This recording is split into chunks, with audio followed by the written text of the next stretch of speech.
বান্দা যতক্ষণ নামাজে থাকে ততক্ষণ আল্লাহর পক্ষ থেকে একটা রহমতের ফেরেশতা ওনার মাথায় ছায়া হয়ে থাকে।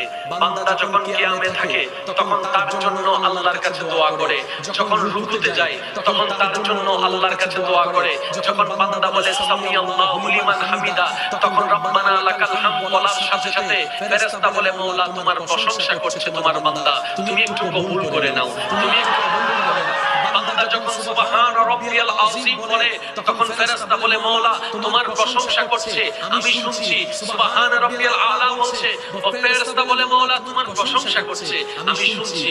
যখন বান্দা সিজদায় গিয়ে সুবহান রাব্বিয়াল আলা বলে ফেরেশতা তার পক্ষ হয়ে রবের কাছে মাগফিরাত করে, ক্ষমা প্রার্থনা করে, ইস্তিগফার করে, ক্ষমা চাইতে থাকে। আল্লাহ তাআলা ওই ফেরেশতার দোয়ার বদৌলতে ওই নামাজীর গুনাহকে মাফ করে দিতে থাকে।